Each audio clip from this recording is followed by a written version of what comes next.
మార్కాపురం జిల్లా కేంద్రంలోని కలెక్టర్ కార్యాలయంలో నిర్వహించిన ప్రజా సమస్యల పరిష్కార కార్యక్రమంలో పట్టణంలోని వివిధ ప్రాంతాలకు చెందిన స్థానికులు పేదలకు ఇంటి స్థలాలు పక్కా గృహాలు మంజూరు చేయాలని కోరుతూ జిల్లా కలెక్టర్ ఎం విజయ్ సునీతకు వినతి పత్రం సమర్పించారు. ఈ సందర్భంగా స్థానికుడు ఆదినారాయణ మాట్లాడుతూ మార్కాపురం పట్టణంలోని వివిధ ప్రాంతాల్లో నివాసం ఉంటున్న పలువురు నిరుపేద కుటుంబాలకు ఇప్పటికే సొంత ఇంటి స్థలం పక్కా గృహం లేదని తెలిపారు. సమస్యను పరిష్కరించాలని కోరుతూ ఇటీవల మున్సిపల్ కమిషనర్ కు కూడా వినతి పత్రం అందజేసినట్లు చెప్పారు.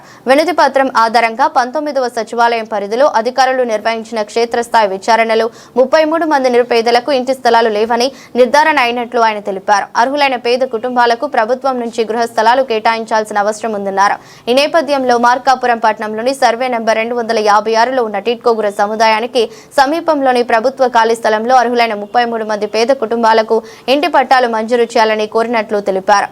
ఇక పరిస్థితిని మానవతా దృక్పథంతో పరిశీలించి త్వరితగతిన ఇంటి స్థలాలు మంజూరు చేయాలని కోరుతున్నారు.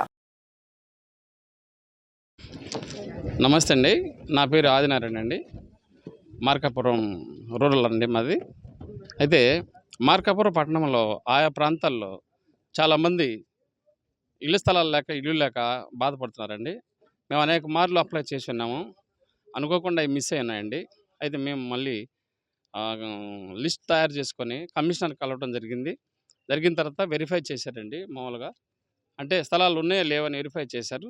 తర్వాత ఈ దినము మేము అఫీషియల్గా అందరం కలిసి మళ్ళీ కలెక్టర్ గారికి మరి అర్జీ పెట్టడం జరిగింది. అయితే మేము కలెక్టర్ గారికి విన్నవించుకున్నాము, దయచేసి మా విన్నపం అంగీకరించి మమ్మల్ని పరిశీలించి మాకు ఇళ్ల స్థలాలు ఇచ్చి మరి ఆ ఇల్లు కట్టుకోవడానికి కూడా కొంత ధన సహాయం చేయాలని అడుగున్నాము. కనుక ఈ కలెక్టర్ గారు మా అందరి పేదలపై దయ ఉంచి మాకు సహాయం చేస్తారని మేము మరి నమ్మకంతో వచ్చున్నాము. కనుక ఇంత ప్రయాసపడి మరి ఎండకి వచ్చి కొన్ని సమస్యలు ఉన్నప్పటికీ మేము ఇక్కడ కలవడం జరిగింది. కనుక మాకు సహాయం చేస్తారని విన్నవించుకుంటూ నమ్మకంతో ముగిస్తున్నామండి. Thank you.